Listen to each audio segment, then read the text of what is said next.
Right, so his shirt is sort of cream. It is very full, and it is, as it puts it on, it is already tucked into the trousers, and the blazers are already worn, but the trousers are not fully buttoned, and I'm quite certain it is historically accurate in the sense that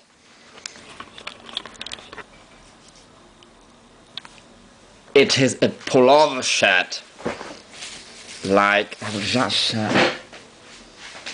So this one is an original, but not as old as the movie is supposed to be set in.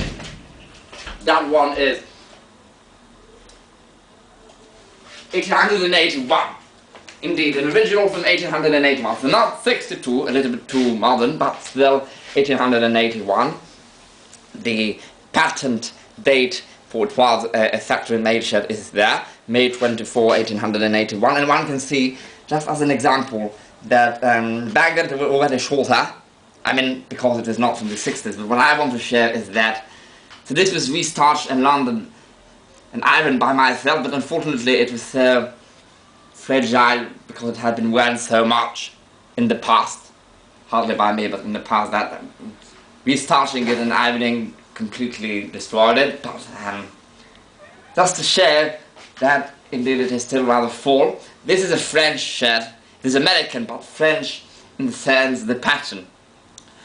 Because back then, by the 1880s, all shirts were made like that, and that's more modern, except for some farmers that even until the early 1900s, even in America, would still make the older pattern shirt, which I do not have as an example really, but simply the shirt does button. It is not a coat shirt, it pulls over and it only buttons still here. That one actually buttons in the back. This was invented in the 1880s or 70s. So in the movie,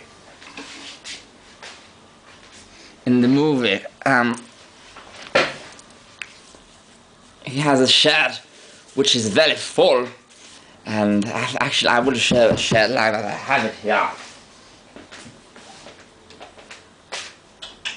Where's the damn thing? Where is that damn thing? Oh, where's that bloody thing? There! So that one is one of those French shirts I was talking about. So this is actually French. And entirely hand-sewn, I can tell this was hand-sewn. So this is probably not as old as the 1860s, but it could be. It is very hard to tell because these, until the 1940s, in some very rural, backward parts of France, the most rural and backward parts of France, until the 1940s, until my father was born practically, some very backward, low peasants were still making shirts more or less exactly like that. This was probably older. Honestly, this could be even 1820, but likely not, likely after, for in 1820, it would have been more off-ish city shirt, cut like that, and so not out of such a rough material. This is more, the material is almost like Leonardo DiCaprio's shirt. This is a shove, so it is like a plant, like flaxen linen, practically, so a very rough, a very dense weaved linen. And this is a very good example. I want to share that, forget what is below, but I want to share the shirt in itself.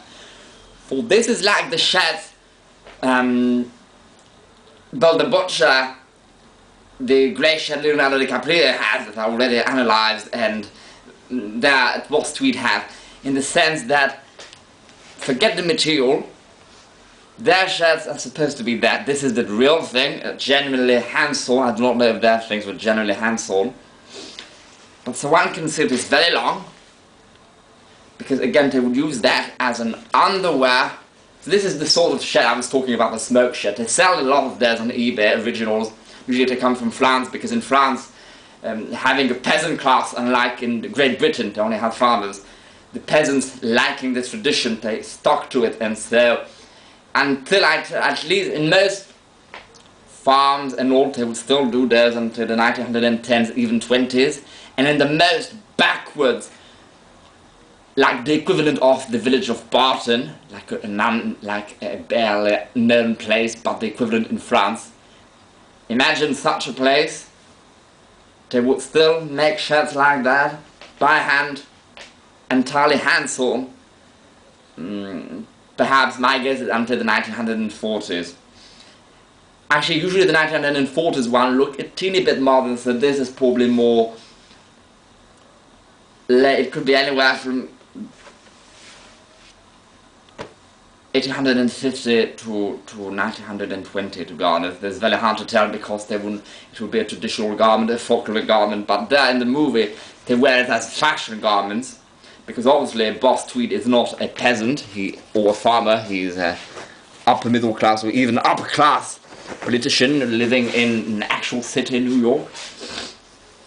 But the shed would practically be the same. Perhaps his would be not quite as long, but apart from the material, the shed that they are presenting really looks like it is not cut like that. Like this is the French shed, basically like the one. What is his name? McGlone is wearing. This was an interperiod when it was not simply city is like that and country farmers wear that. It was really the both at the same time. Even some people might wear one like that for a month, and meanwhile it's being washed they wear one like that. It was really an interperiod. Shirts that really are like that began to, my guess, probably shirts like that really began to appear in 1820. Exactly like that. With the sleeves and all the basic cut, the basic pattern, it was there even since before, perhaps since the late or even second half of the 18th century, or 1750. But rarely one that could be like that, exactly like that. It will be later on, it will be more 1820. And again, because peasants are always backwards, it would be more sort of a city. It would be more sort of what somebody like Boss Tweed or even Bill the Butcher would have worn in 1820, not a farmer. That's why I think this is later on, this is at least 1850, because it is clearly for a farmer, since the material is very rough and very cost effective. This is very cheap, it costed very little. Usually perhaps even they were growing that plant and then they were making the cloth out of it. It is a very dense cloth. So this is usually a shed, because it is a farmer's shed. This, unlike Boss Tweed, it's not very meant to be, it could be worn to its own. What they would do, even what I would do in Dubai in summer, it was very, out of all the garments I ever owned, for Dubai summer, which can reach up to 50 degrees and sometimes is out for 1 hour under the burning sun, this was by far the most effective garment ever for everything. For it not looking dirty even when it is drenched in perspiration and sand, because in Dubai there is a lot of sand in summer, and with all the humidity which can reach up to 85%. All that